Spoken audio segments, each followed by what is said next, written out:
noite! Na plenária de hoje, ouviremos o que Deus tem para nos falar por meio de Hernandes Dias Lopes, que é um dos escritores cristãos mais atuantes da atualidade, com mais de 100 obras publicadas.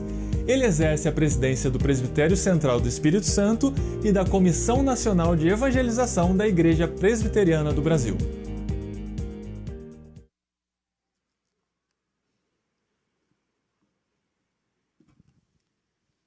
Irmãos queridos, é um privilégio poder, nesta noite, partilhar com vocês a palavra de Deus.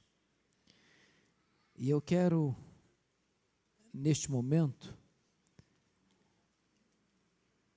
fazer uma ligação entre a obra missionária e o avivamento. Porque entendo que somente uma igreja cheia do Espírito Santo tem compaixão e tem poder para pregar a palavra de Deus, aqui e além fronteiras. Por isso, conclamo você a abrir sua Bíblia comigo, no livro do profeta Isaías, capítulo 44, versos 3, 4 e 5.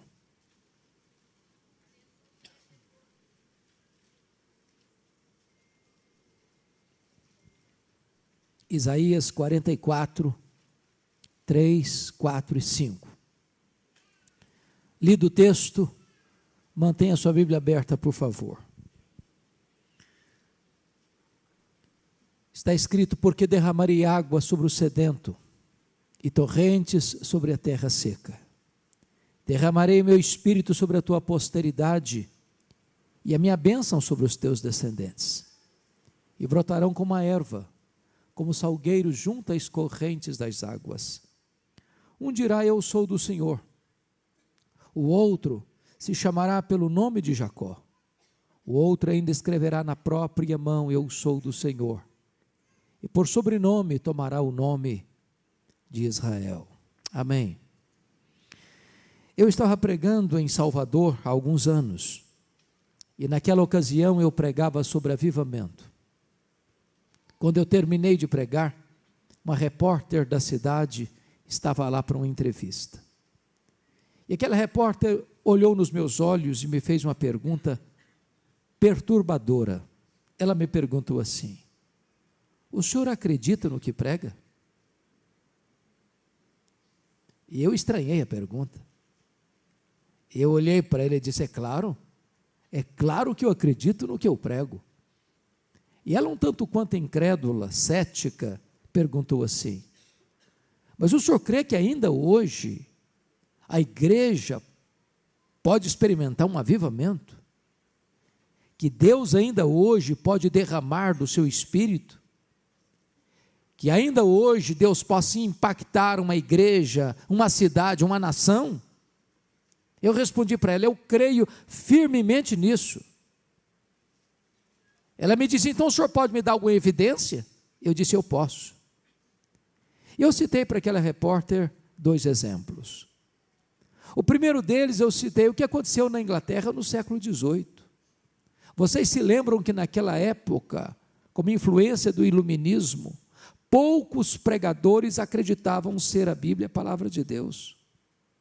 As igrejas estavam vazias, sonolentas, parecendo muito mais um vale de ossos secos. Os pregadores pregavam sermões mortos para auditórios vazios e sonolentos e desciam do púlpito para se embriagar nas mesas de jogo. Os enciclopedistas da época diziam que a igreja evangélica cristã seria banida da Europa em algumas décadas. Quando todos, entretanto, olhavam para a igreja sem qualquer perspectiva, Deus levantou um grupo de estudantes da Universidade de Oxford para orar por avivamento. Dentre eles estava John Wesley, George Whitefield, Carlos Wesley. E eles oraram, e eles acertaram a vida com Deus, e eles confessaram os seus pecados, e eles choraram diante de Deus, e eles clamaram pela restauração da igreja. E foi numa reunião de oração, de 31 de dezembro de 1739, exatamente às 3 horas da madrugada, que naquele local o Espírito Santo desceu com grande poder, e aqueles jovens ficaram cheios do Espírito Santo. Eles começaram a pregar com poder, e as igrejas vazias ficaram cheias, e as igrejas fracas foram fortalecidas, e as igrejas sonolentas ficaram cheias de vigor, e esta obra varreu toda a Inglaterra, e centenas de milhares de pessoas foram salvas, e a igreja foi fortalecida no poder do Espírito Santo de Deus. Os historiadores chegam a afirmar que foi este avivamento inglês que salvou a Inglaterra do banho de sangue da Revolução Francesa.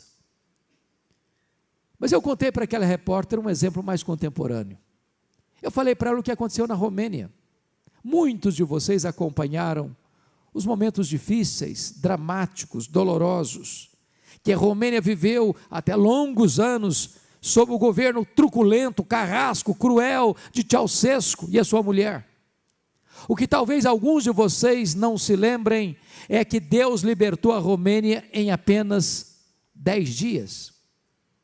O que talvez alguns não saibam é que Deus usou uma igreja de apenas 80 membros para desencadear esse processo. Tudo começou no dia 15 de dezembro de 1989. Quando a polícia de Ceausescu cercou a casa do pastor Toderic, na cidade de Timișoara, para expulsá-lo da cidade. Os crentes se uniram ao redor da casa do pastor e impediram que a polícia o expulsasse. A polícia foi buscar reforços. Os crentes da cidade se uniram. Um jovem batista, à beira da noite, comprou velas e as distribuiu para os crentes ao redor da casa. A polícia chegou com truculência e começou a atirar impiedosamente nos crentes. Deram um tiro na perna desse moço batista. Correram com ele para o hospital para amputar-lhe a perna, para salvar-lhe a vida. Quando ele estava gemendo no seu leito de dor, com a perna amputada, alguém se aproxima dele e pergunta: você está arrependido, jovem? Ele respondeu: não, eu não estou arrependido, eu perdi uma perna, mas eu acendi a primeira vela.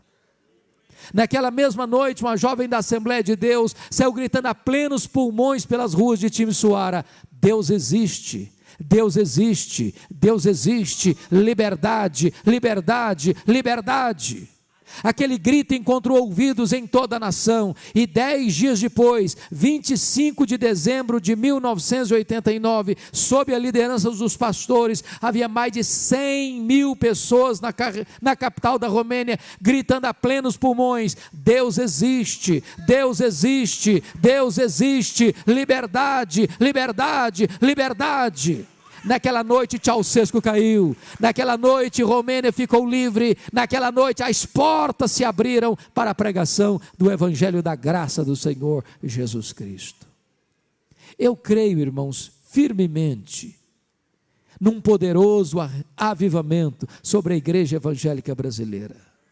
Um avivamento que desperte a igreja para ter compaixão dos perdidos. Um avivamento que tire a igreja das 4 paredes, um avivamento que leve a igreja aos confins da terra para partilhar o evangelho da graça de Deus.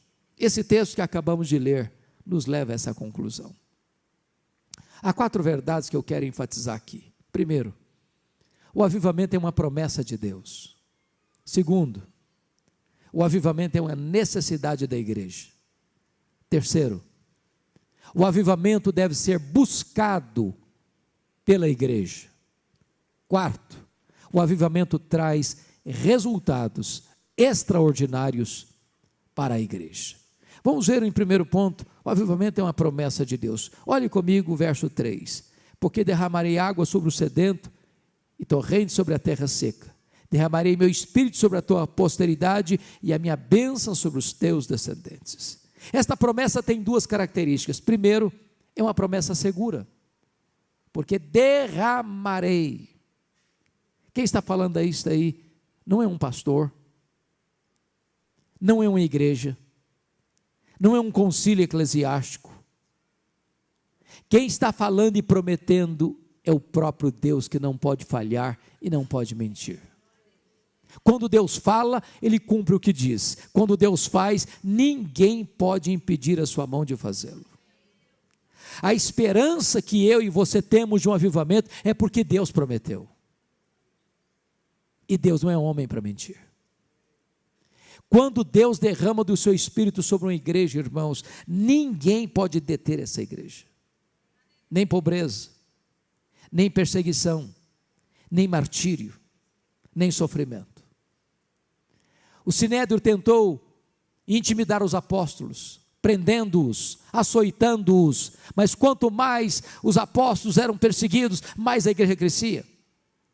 Os imperadores romanos tentaram intimidar os cristãos, queimando-os vivos, crucificando-os, jogando-os nos anfiteatros da morte, enrolados em peles de animais, para os cães morderem, para os touros pisarem, para os leões esfaimados da Líbia devorarem. Mas quanto mais sangue era derramado, mais a igreja crescia.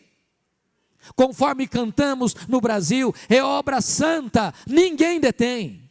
Ninguém pode barrar uma igreja cheia do Espírito Santo de Deus. Essa é uma promessa segura. Mas em segundo lugar, irmãos, essa promessa não é apenas segura, essa promessa é também abundante. Volte os seus olhos de novo para o verso 3. Porque derramarei água sobre o sedento, torrente sobre a terra seca. Derramarei meu espírito sobre a tua posteridade e a minha bênção sobre os teus descendentes. Há duas palavras aí, derramarei e torrentes, que tratam de algo profuso, abundante, caudaloso. Talvez o maior problema que você e eu temos em relação ao avivamento, irmãos, é que nós limitamos a obra de Deus ao nosso conhecimento e à nossa experiência. Julgamos que tudo quanto Deus pode e quer fazer é aquilo que nós já sabemos e já experimentamos. Quando eu olho para a Escritura, acho que o apóstolo Paulo alcançou o pináculo da sua teologia quando estava de joelhos. Nós não podemos ir a horizontes mais amplos na teologia cristã do que examinando as orações de Paulo. E para mim a oração mais audaciosa que ele fez, e talvez a mais audaciosa oração da história da igreja, está em Efésios 3,19. Quando Paulo ora para que você e eu sejamos tomados, não de Deus, não da plenitude de Deus, mas de toda a plenitude de Deus. E eu pergunto para vocês, mas quem é Deus? Apenas para recordar os atributos que só Deus tem, diríamos que Deus é autoexistente, Deus é infinito, Deus é imenso, Deus é eterno, Deus é imutável, Deus é onipresente, Deus é onisciente, Deus é onipotente, Deus é transcendente, Deus é soberano, Deus é maior do que tudo quanto Ele criou. Mas faríamos uma outra pergunta: qual é o tamanho daquilo que Deus criou? Se você perguntar para um astrônomo, ele vai dizer, eu não sei. Mas quando ele diz eu não sei, ele não confessa uma ignorância absoluta. É que nenhum homem, por mais perito e estudado que ele seja, ele não pode afirmar onde está o último limite do universo. E você e eu sabemos que o universo não é infinito, porque a infinitude é um atributo exclusivo de Deus. Mas os estudiosos afirmam que o nosso universo tem mais de 93 bilhões de anos-luz de diâmetro. E o que significa isso? Significa que se nós voássemos a velocidade da luz, 300 mil quilômetros por segundo, nessa velocidade, nós demoraríamos mais de 93 bilhões de anos para ir de uma extremidade à outra do universo. Pois Deus é maior do que o universo. Deus é transcendente. Nem os céus dos céus pode contê-lo. E agora Paulo, ajoelhado numa prisão em Roma, ora para que você e eu, frágeis vasos de barro, sejamos tomados de toda a plenitude de Deus. E se você pensa que Paulo estava delirando, ele faz questão de registrar no verso seguinte: ora, aquele que é poderoso para fazer não mais, não muito mais, mas infinitamente mais do que tudo quanto pensamos ou pedimos, conforme o seu poder que opera em nós. A ele seja glória na igreja e em Cristo Jesus agora e pelos séculos eternos. Deus tem mais para você, Deus tem mais para nós, Deus tem mais para a sua igreja. Talvez uma forma simples de ilustrar isso é recordar a vocês uma família muito pobre que viveu na América no século XIX. Uma família que tinha 7 filhos pequenos, de 14 anos para baixo. Quando o chefe dessa família morre, deixando a viúva pobre, endividada e com 7 filhos para criar. e grávida do 8º filho. Quando nasceu o 8º filho, não era o 8º, era o 8º e o 9º, porque eram gêmeos. Esta mulher não abre mão dos filhos, e com 39 anos de idade, ela está com os cabelos brancos, de tanto trabalhar na roça, para dar comida aos seus filhos. Um dia o seu 5º filho disse para ela: mamãe, eu vou sair da roça, Deus tem um plano na minha vida. E ele foi para Boston, em Massachusetts. Seu tio lhe arranjou um trabalho numa sapataria. Um dia o seu professor de escola bíblica dominical, o senhor Edward Kimball, foi à sapataria e levou aquele menino a Cristo. Um dia ele está numa igreja e o pregador disse: o mundo está para ver o que Deus pode fazer com um homem totalmente entregue nas suas mãos. Ele disse: meu Deus, eu quero ser esse homem. Certa feita ele estava pregando em Chicago, em Illinois, e na porta da igreja 2 senhoras metodistas abordaram-no e disseram para ele: estamos orando pelo senhor. E ele perguntou: mas por quê? Para que Deus o revista com o poder do Espírito Santo. Ele caminhava em Nova York, na Wall Street, quando de repente o Espírito Santo veio com grande poder sobre ele. Ele saiu correndo pela rua, entrou numa casa, entrou no quarto, fechou a porta, caiu de joelhos. Ele diz que parecia que ondas elétricas penetravam pelo seu corpo. Ele diz que ainda que ele desse toda a riqueza do mundo em troca daquela experiência, ele rejeitaria. Quando ele se levanta dos seus joelhos, nunca mais a história dele foi a mesma, nunca mais a história da América foi a mesma. Aquele homem era Dwight Lyman Moody, o maior avivalista de todos os tempos, o homem que a partir dali levou a Cristo mais de 500 mil pessoas. Deus é o mesmo, Deus não mudou, e Ele pode fazer o mesmo na sua vida, na minha vida, na nossa vida, e nos levantar para um grande movimento missionário no Brasil e no mundo. Deus prometeu, e Ele é fiel para cumprir. Mas esse texto tem uma segunda lição, irmãos. O avivamento é também necessidade da igreja. Volte os seus olhos para o verso 3 outra vez. Porque derramarei água sobre o sedento, torrente sobre a terra seca. Derramarei meu espírito sobre a tua posteridade e a minha bênção sobre os teus descendentes.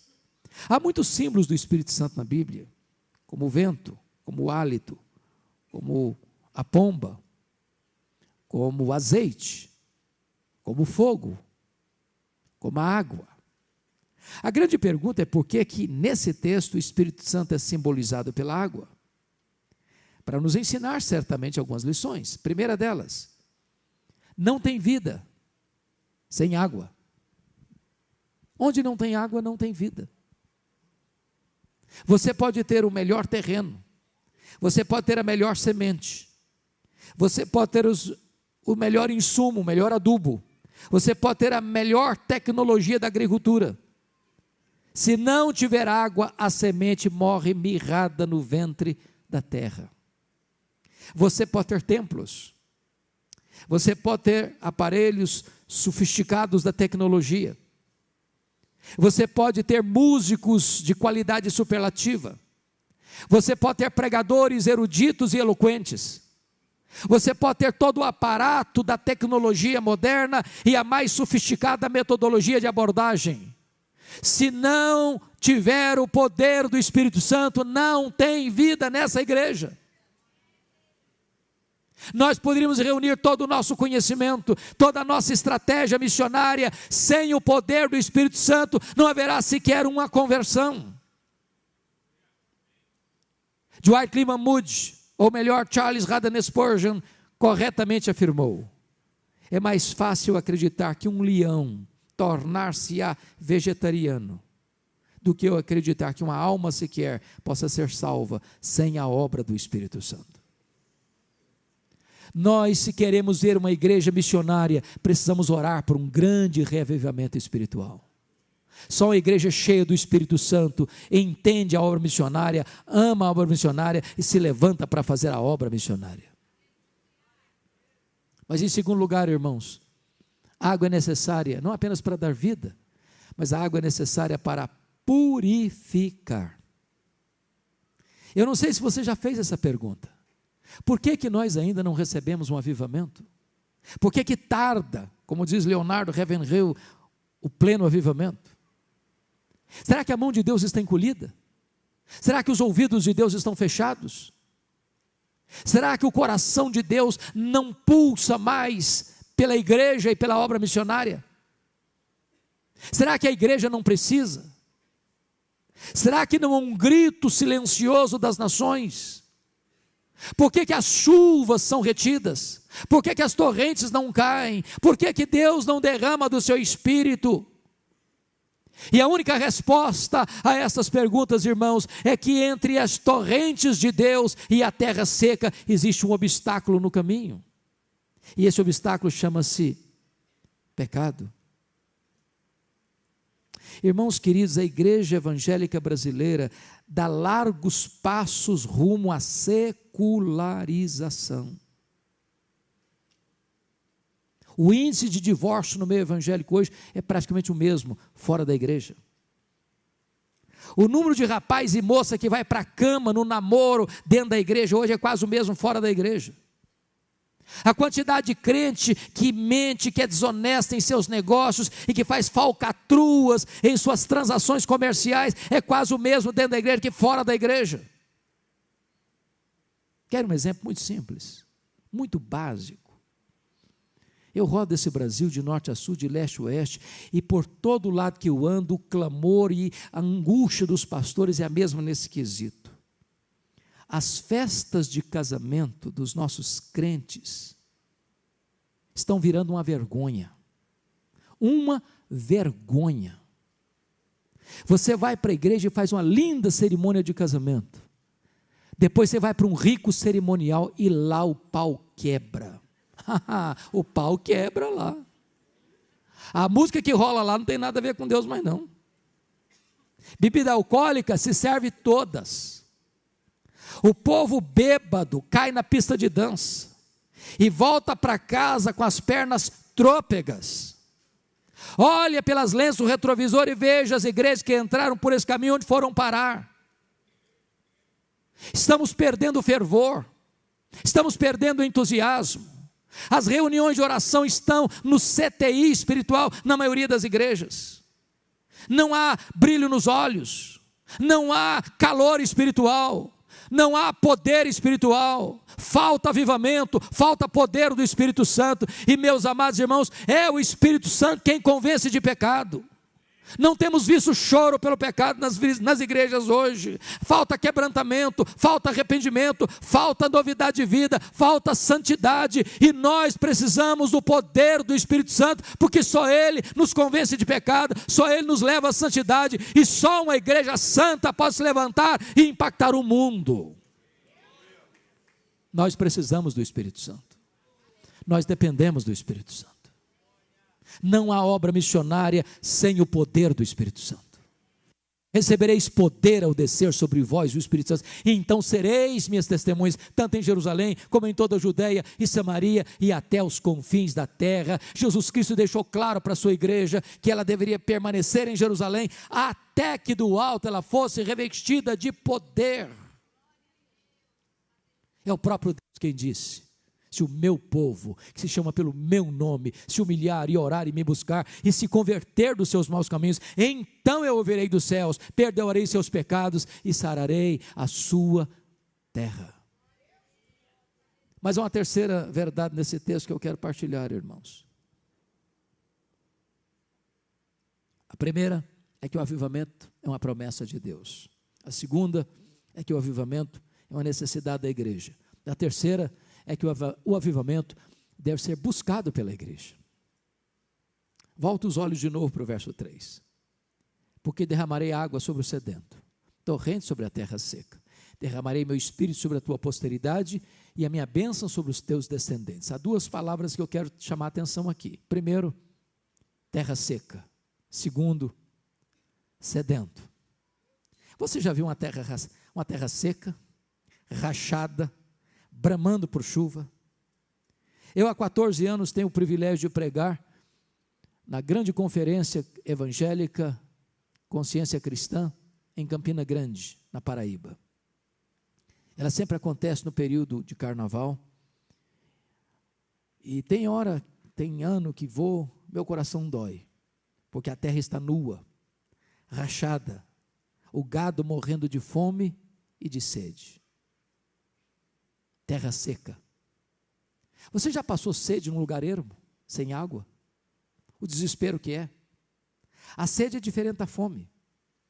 Se você está com fome, o seu estômago dói. Mas se você não se alimenta na hora, a dor vai embora. E você jejua um dia, você jejua 2 dias, você jejua 3 dias, você jejua uma semana, você jejua 10 dias. Mas não é assim com a sede. A sede é implacável. A sede tortura você, a sede esmaga você, a sede estiola você, a sede mata você. Sabe quando a igreja vai experimentar um avivamento? Quando a igreja tiver sede de Deus. Sede de Deus. Olha para a igreja evangélica brasileira. As pessoas estão com sede das bênçãos de Deus e não do Deus das bênçãos. Avivamento não é sede de bênção, avivamento é sede de Deus. Sede de Deus. E sabe, meus irmãos, a obra missionária não é tanto impulsionada pelo amor às pessoas, mas é pelo amor à glória de Deus. O que me move a obra missionária é o interesse máximo que eu devo ter para que o nome de Deus seja glorificado, para que o nome de Deus seja conhecido, para que o nome de Deus seja reverenciado, para que as nações o adorem, para que as nações se prostrem, para que as nações o conheçam, para que as nações se rendam a Ele. É a glória de Deus que inflama a minha alma, é o amor por Deus que me move a missões, é por causa de Deus que você vai, é por causa de Deus que você ora, é por causa de Deus que você enfrenta as lutas e até o martírio. É por causa de Deus. Avivamento é sede de Deus, é a glória de Deus. Por isso, você nunca encontrou, nem no registro bíblico, nem na história da igreja, qualquer avivamento que não tenha sido precedido por oração. Por oração. Deus derrama água sobre o sedento. A chuva cai sobre a terra seca. Enquanto nós estivermos com sede de coisas, com sede de bênçãos, o avivamento é retardado, as chuvas são retidas. Porque o avivamento vem sobre uma igreja que anseia por Deus, mais do que pelas bênçãos de Deus. Eu tive o privilégio de visitar a missão Quacisabanto, onde aconteceu um grande avivamento nos idos de 1966. E o pastor Erle Stiggen pregava lá há mais de 12 anos, para os Zulus, um povo animista, feiticeiro, com resultados pífios, magros. Quando certa feita ele pregava na sua tenda, e quando terminou de pregar, uma mulher se aproxima dele e pergunta assim: o senhor pregou hoje que o seu Deus tem todo o poder? Ele disse: sim, eu preguei isso hoje. E ela perguntou: mas então o seu Deus tem todo o poder? Ele disse: sim, meu Deus tem todo o poder.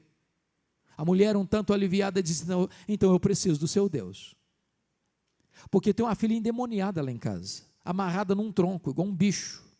Então vão lá em casa para minha filha ser liberta. E o pastor Erle Stiggen disse que sentiu um calafrio na espinha. Disse: meu Deus, e agora? Se não funcionar, o que é que eu vou fazer? Quando ele chega na casa, a situação era muito pior. A moça estava igual um bicho selvagem, ensanguentado, acorrentada num tronco, num pau roliço no meio da casa. E em vão ele tentou expulsar os demônios daquela moça. Chamou os missionários da região, não conseguiram. Amarraram a moça, levaram-na para uma outra localidade, ela quebrou tudo lá, tiveram que devolver a moça num estado pior. E o pastor Erlo tomou a decisão: eu vou embora daqui, eu não tenho mais autoridade para pregar aqui, eu não posso mais ser missionário aqui, eu vou arrumar as malas e voltar para o meu país. Quando ele estava arrumando as malas, o Espírito Santo de Deus segredou a ele a seguinte palavra: você não tem que ir embora, você tem que buscar poder. E ele parou tudo que estava fazendo. E ele chamou os missionários. Eles começaram a orar. Eles começaram a acertar a vida com Deus. Eles começaram a estudar o livro de Atos, capítulo por capítulo, versículo por versículo, e faziam uma oração contínua: faz de novo, Senhor. Faz de novo, Senhor. Faz de novo, Senhor. Nos últimos 3 meses, eles reuniam-se 3 vezes por dia, apenas para chorar, tamanha convicção de pecados que Deus trouxe sobre eles. Depois de 3 meses de lágrimas, numa determinada manhã, eles estavam orando e os céus se fenderam e o Espírito Santo caiu sobre eles com grande poder. A primeira coisa que fizeram foi naquela casa, e aquela moça foi liberta pelo poder do nome de Jesus. A segunda coisa é que os feiticeiros vinham de longe, correndo, chorando, confessando os seus pecados. Quando os missionários acordavam de manhã, tinha 10, 20, 30, 50 pessoas na porta de cada um, com pressa para acertar a vida com Deus. Os cegos viram, os coxos andaram, os leprosos foram purificados, os mortos ressuscitaram, e eu estive ali numa fazenda, um templo para 15 mil pessoas, com 3 cultos por dia, e caravanas do mundo inteiro vindo ali ver o que Deus estava fazendo naquele lugar. Se nós queremos ver a manifestação do poder de Deus e do poder do Evangelho entre as nações, nós precisamos orar, e orar, e orar. Não há poder sem oração. Eu tive a bênção de visitar a Coreia do Sul. Eu sou um pastor presbiteriano, e a igreja presbiteriana chegou aqui no Brasil em 1859, há 158 anos. A igreja presbiteriana chegou na Coreia 28 anos depois que chegou aqui no Brasil. Se nós somarmos todos os presbiterianos do Brasil, eu acho que a gente não chega ainda a 2 milhões de membros. Lá na Coreia, eles são mais de 10 milhões de membros. Representam 75% dos evangélicos e 23% da população. Só em Seul tem mais de 10 mil igrejas presbiterianas. Mas é uma coisa curiosa, não só presbiterianos, batistas e outras igrejas. Nenhuma igreja lá é organizada sem ter uma reunião diária de oração de madrugada. Eu me aproximei de um professor que tinha saído da cátedra para plantar uma igreja, e com 5 anos ele estava com uma igreja de 6 mil membros. Eu disse: vocês oram de madrugada? Porque isso é apto de vocês, que são orientais. E ele disse: não, senhor, não é apto de oriental, não. No mundo inteiro as pessoas levantam de madrugada para ganhar dinheiro. Nós levantamos de madrugada para orar, porque Deus é prioridade na nossa vida. Eu fui na igreja Myeonsong, aquela igreja que tinha 55 mil membros, está agora com mais de 80 mil membros. Ela tinha 4 reuniões diárias de oração, 4. Uma das 4 às 5, outra das 5 às 6, outra das 6 às 7, outra das 7 às 8. Nós fomos na segunda reunião de 5 às 6, eu nunca vi nada igual na vida. Estava frio, ainda era de noite. Quando nós nos aproximamos do templo, gente correndo com a Bíblia na mão. Quando nós chegamos no pátio de estacionamento, os diáconos coordenando o estacionamento. Quando nós entramos no templo, não tinha lugar para sentar. Eu contei mais de 80 pessoas sentadas no carpete em frente ao púlpito, porque não tinha mais lugar. Quando aquele povo se levantou para orar, a sensação é que os céus haviam descido à terra. Nós somos na igreja metodista. O pastor que plantou a igreja era o pastor ainda. A igreja estava com 82 mil membros. E eu perguntei: pastor, qual o segredo? Ele disse assim: oração. Eu falei: como assim? Ele disse: no sábado, eu vou para a montanha de oração. Antes de fazer o acampamento, eles fazem montanha de oração. E eu passo lá o sábado. E eu venho direto de lá para o domingo, para o púlpito. Quando eu prego, meu sermão é o mesmo, mas os corações se derretem. Os corações se derretem. Nós dependemos mais do nosso esforço, da nossa inteligência, do nosso estudo, do nosso conhecimento, da nossa eloquência. Nós precisamos depender mais do poder do Espírito Santo de Deus.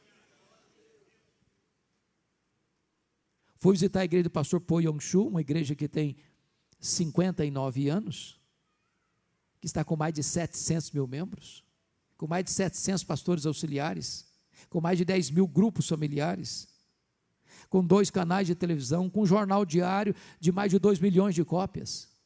E eu fiquei pensando: meu Deus, como é que deve ser a agenda de um pastor titular de uma igreja dessa? E eu fiquei pasmo quando li nos seus livros, que ele gasta apenas 30% para administrar essa mega igreja e 70% do seu tempo ele investe em oração e estudo da palavra. Um dia o telefone do seu gabinete tocou, era o presidente da Coreia. A secretária atendeu, e o presidente disse assim: eu quero falar com o pastor Paul. A secretária disse: ele não vai atender o senhor agora não, ele está orando. Aí o homem achou que a mulher não tinha entendido, que a secretária não tinha entendido quem estava falando. Não, quem está falando aqui é o presidente, eu quero falar com ele agora. Ela disse: ele não vai atender o senhor agora não, ele está orando. Mais tarde o presidente ligou bravo para o pastor. O pastor respondeu assim: eu não atendi o senhor, porque eu estava falando com alguém muito mais importante do que o senhor. Eu estava falando com o Rei dos Reis e com o Senhor dos Senhores.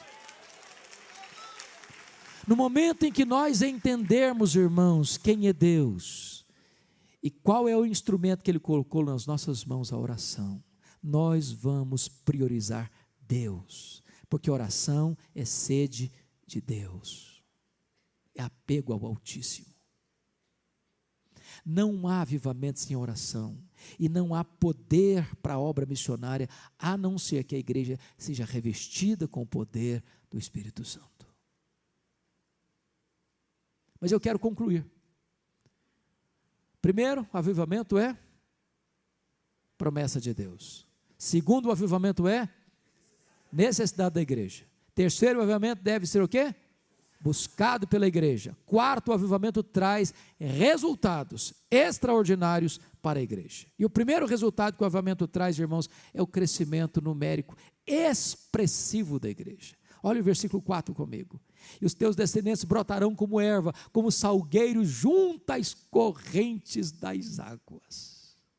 Oh, amados, Deus pode fazer mais num dia de avivamento que nós conseguimos em anos, em décadas de trabalho na força do braço da carne. Não é por força, nem por poder, é pelo meu Espírito, diz o Senhor dos Exércitos. Eu anseio esse momento, eu anseio esse dia, de ver multidões sendo tocadas, porque em tempo de avivamento, irmãos, o próprio Espírito Santo de Deus arrasta as pessoas. Elas estão lá no campo de futebol e lá elas são tomadas de convicção de pecado. Elas estão lá na boate, talvez drogadas e alcoolizadas, e elas são tomadas de convicção de pecado e saem correndo, chorando, confessando seus pecados. Elas estão lá no prostíbulo, elas saem da cama do adultério e são tomadas de profunda comoção e convicção de pecado e correm para acertar a vida com Deus. Nós ansiamos ardentemente por esse tempo.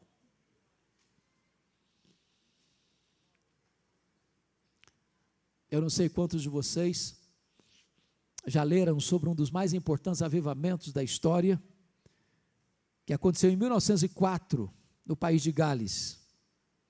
O que eu acho curioso é que aquele avivamento acontece com um adolescente, Evan Roberts.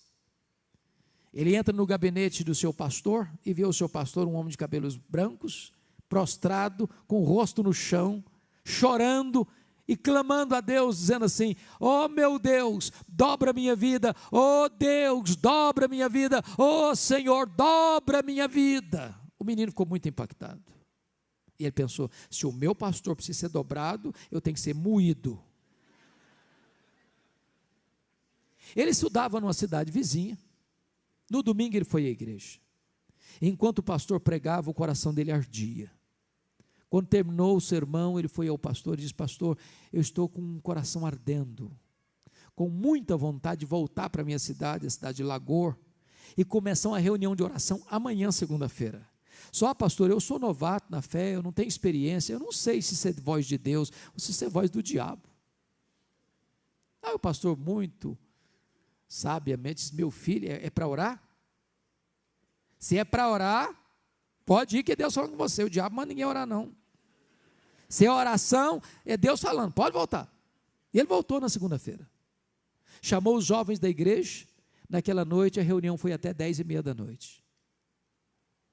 Quando Deus age, você perde até noção do tempo. Na terça-feira a igreja estava em peso. Na quarta-feira, uma multidão. Para encurtar a conversa, no sábado, o comércio da cidade fechou, porque ninguém queria saber de outra coisa a não ser buscar a presença de Deus. Os estádios de futebol ficaram vazios e as igrejas lotadas. Em 6 meses, havia mais de 100 mil pessoas convertidas no país de Gales. Este avivamento varreu o país inteiro. Chegou nas universidades americanas, chegou em Xangai, na China, e de lá chegou à Coreia, e Deus se manifestou com grande graça e poder, porque encontrou um adolescente, cujo coração ardeu, e se colocou na brecha, clamando aos céus, por um poderoso avivamento. E quando o Espírito Santo é derramado, os descendentes de Abraão vão brotando como salgueiros junto às correntes das águas. Vocês ouviram o pastor Ronaldo Lidório, e eu não sei se ele já contou, ou se alguém já ouviu esse testemunho dele. Eu acompanho o Ronaldo desde a época de menino, porque eu sou um pouquinho mais velho que ele, e acompanho a vida dele desde cedo. A nossa igreja em Vitória está comprometida com o ministério dele desde a época de seminarista. Quando ele foi trabalhar entre os concombas, em Gana, ele demorou alguns dias para encontrar os concombas, andando no meio de matas, pântanos. Quando encontrou, ele passou lá 3 meses orando e jejuando, pedindo a Deus uma estratégia para alcançar os concombas. Depois de 3 meses de oração e jejum, Deus fez o primeiro milagre entre os concombas. Eles não aprenderam o nome dele. Ronaldo era um nome impronunciável para eles. Aí trocaram o nome dele para um nome africano, Umborbe. E Umborbe significa o homem que diz que existe um Deus. Quando ele chegava numa aldeia, alguém lhe perguntava: qual é o seu nome? Ele respondia: eu sou o homem que diz que existe um Deus. Isso provocava uma segunda pergunta: quem é o seu Deus? E ele respondia assim: ajunte o povo da sua aldeia que eu vou lhes contar quem é o meu Deus. Não tinha melhor exórdio, introdução de sermão do que o nome dele. É uma coisa internacional. Desta forma, uma mulher de uma aldeia próxima, 3 dias de viagem a pé, faz uma viagem até onde o Ronaldo estava, com a criança de 7 meses, enrolada em trapos, à beira da morte, com chagas e feridas da cabeça aos pés, com a pele quase necrosada. Ela chega em Coni, onde o Ronaldo estava, e pergunta assim: o senhor é o homem que diz que existe um Deus? Ronaldo disse: sou eu mesmo. Ela desembrulhou a criança e perguntou assim: eu gostaria de saber se o seu Deus pode me ajudar, porque todos os deuses que eu conheço não puderam fazer nada pela minha filha. Se o seu Deus tem poder, peça o seu Deus para curar minha filha. O Ronaldo pega aquela criança nos braços com sua esposa e faz uma simples oração: ó Deus, este povo não sabe que tu és o Deus vivo, este povo não sabe que o teu filho Jesus venceu a morte. Ah, Senhor, cura esta criança para testemunho do Evangelho entre esse povo, para manifestação da Tua glória entre esse povo. Devolveu a criança nos braços da mãe. Ela pegou o caminho de volta, 3 dias a pé, para sua aldeia. Quando ela chega e desembrulha a criança dos trapos, nem cicatriz de ferida havia mais no corpo daquela criança. E ela sai gritando a plenos pulmões, pelas cabanas da sua aldeia, ter encontrado o Deus vivo. E o Ronaldo registra num dos seus livros que a partir daquele dia não ficou um dia sequer sem que pelo menos uma pessoa fosse convertida a Cristo. Os feiticeiros saíam correndo, chorando, confessando os seus pecados. Ele ficou ali poucos anos, plantou 14 igrejas, com mais de 4.000 pessoas convertidas. Hoje já são dezenas de igrejas, com dezenas de milhares de pessoas convertidas, porque quando Deus derrama do seu Espírito, os descendentes de Abraão vão brotando como salgueiros junto às correntes das águas. O segundo resultado, irmãos, está no versículo 5.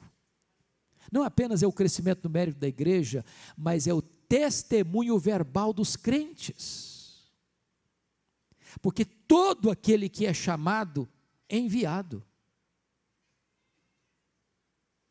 Não é isso que a Bíblia diz em Atos?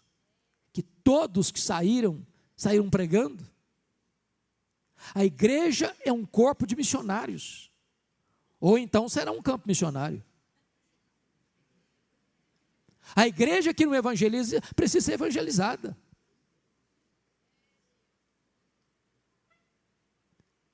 Notem isso, irmãos. Um dirá, eu sou do Senhor. O outro ainda tomará o nome de Jacó. O Instituto Moody chegou à conclusão que 95% dos crentes nunca levaram uma pessoa a Cristo, nunca. Se fosse um fenômeno biológico, a igreja estaria em risco de extinção. Mas em tempo de avivamento não é assim. Crianças, adolescentes, jovens, homens, mulheres, doutores, analfabetos, seminaristas, pastores, missionários, todos saem e dizem, eu sou do Senhor, eu sou do Senhor, eu sou do Senhor, eu sou do Senhor. Vocês já pensaram esse exército que está aqui hoje, saindo pelas ruas, pelos becos, pelas avenidas, pelas escolas, pelas faculdades, pelos hospitais, pelos salões de governo, por todo canto, no comércio, na indústria, para as ruas, para todo canto, para a vizinhança, eu sou do Senhor, eu sou do Senhor, eu sou do Senhor, eu sou do Senhor, eu sou do Senhor, eu sou do Senhor. Que impacto isso que produziria? Quantas vezes, irmãos, nós temos crentes que trabalham num departamento de uma empresa, lado a lado, 10 anos, 15 anos, 20 anos, e a pessoa não sabe que ela tem um compromisso com Jesus. São verdadeiros agentes secretos de Cristo. Talvez alguém argumente assim, você já viu gente argumentar assim, mas os senhores pregam porque os senhores são missionários, passaram por um seminário, fizeram teologia. Eu não fiz nada disso. Sei tão pouquinho. Eu sou até um pouco tímido. Deixa eu dizer uma coisa para vocês, mesmo num congresso de missões. Todos que estão aqui sabem tudo quanto uma pessoa precisa saber para ser salva. Tudo.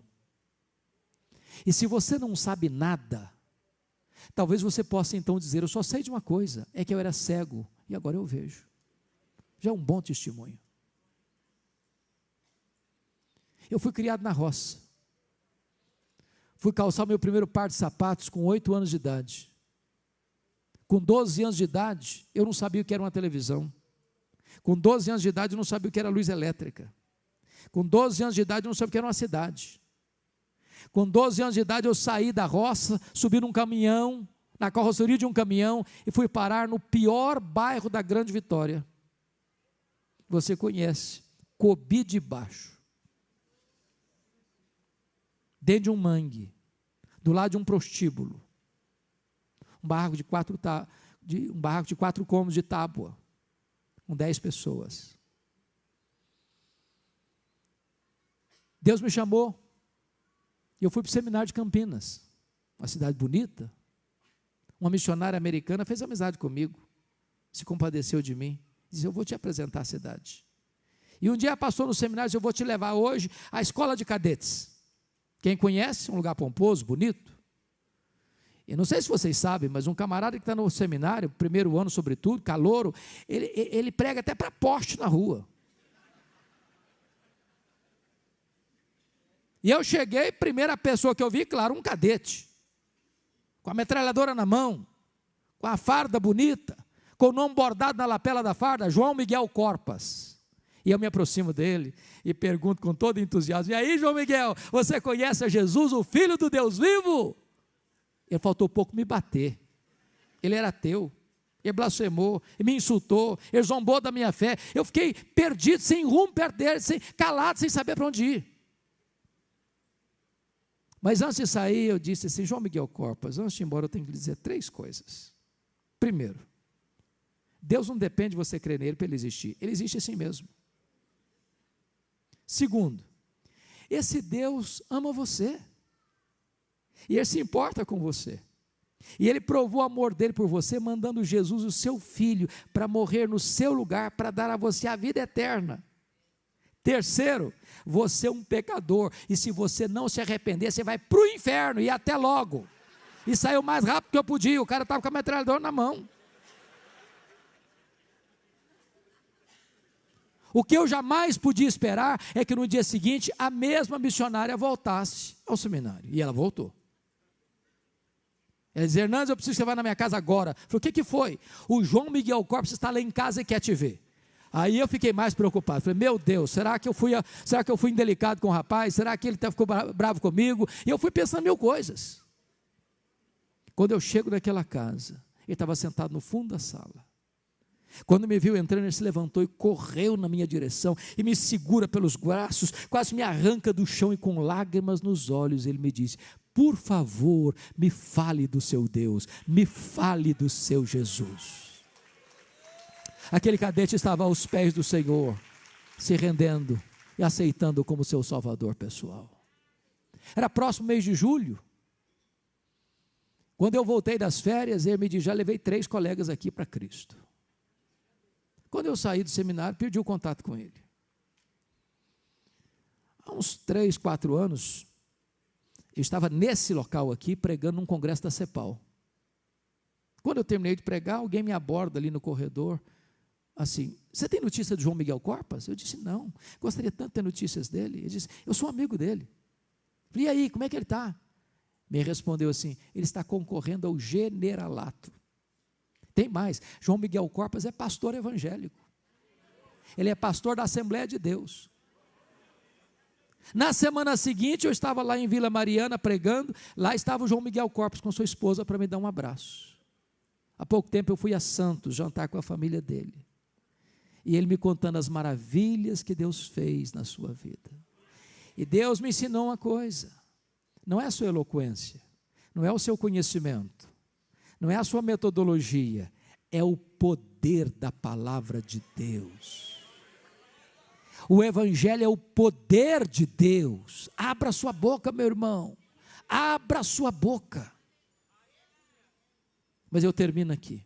O último resultado, terceiro resultado, não é apenas crescimento numérico, não é apenas testemunho verbal dos crentes, mas é também testemunho de vida.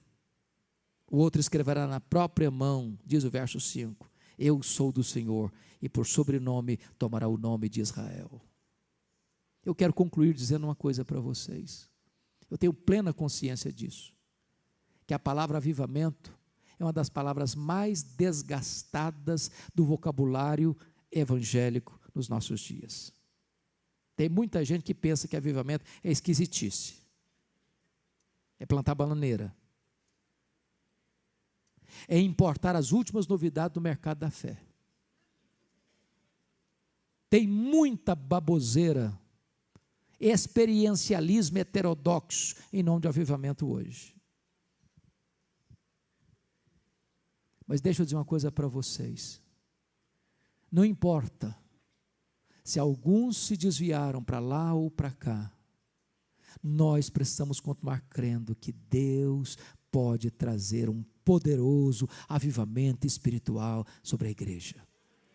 Não um avivamento fabricado na terra, não fogo estranho, não fogo fátuo, mas uma obra genuína, sobrenatural, soberana do Espírito Santo, que tira a igreja das cinzas, que levante um vale de ossos secos e faça dele um exército. Um avivamento que traga uma faxina e um choque ético para a igreja brasileira. Um avivamento que desperte a igreja para a obra missionária. Um avivamento que levante a igreja para ser uma coluna nas mãos do Deus vivo, uma diadema de glória nas mãos do Deus Todo-Poderoso. Esse é o avivamento que você e eu queremos e necessitamos. Eu queria convidar você para curvar sua fronte, fechar seus olhos e colocar sua vida nas mãos do Deus vivo. Deus pode ainda hoje trazer sobre você, sobre mim, sobre nós, um tempo novo de refrigério. Deus pode trazer extraordinariamente as torrentes do seu espírito. Não se conforme com a vida medíocre. Não se acomode a uma vida infrutífera. Não se renda à mesmice, ao marasmo. Deus tem algo profuso, abundante para você e para mim. Senhor, aqui está o teu povo, homens, mulheres, que amam a Jesus, comprometidos com a obra missionária. Mas Deus, nós reconhecemos que não temos forças, que não temos poder, que os desafios são muitos, que as barreiras são imensas, que as adversidades são inumeráveis, que a hostilidade do mundo, que a fúria do diabo, e que o coração endurecido do homem, tantas vezes parecem para nós barreiras intransponíveis. Somos frágeis, Senhor, não temos forças, nem mesmo estratégias, por isso precisamos de poder, não um poder humano, não um poder da terra, não um poder eclesiástico, mas o poder do Espírito Santo, o poder que quebra o coração mais duro, o poder que arrebenta as trancas do inferno, o poder que vence toda a treva do maligno, toda a fúria do diabo. Então, Senhor, quebra as correntes do mal, traz sobre nós um avivamento, levanta a tua igreja no poder do Espírito Santo, para que esta igreja invada as portas do inferno. A tua palavra diz que as portas do inferno não prevalecerão contra a tua igreja. Levanta uma igreja viva, levanta uma igreja santa, levanta uma igreja piedosa, levanta uma igreja cheia do Espírito Santo, Senhor. Desperta a tua igreja, meu Deus, santifica o nosso coração, prepara a nossa vida como um terreno, como uma estrada pronta, preparada, para que Jesus se manifeste em nossa vida. Que seja assim, Senhor, para a glória do teu nome, em nome de Jesus. Aleluia. Amém.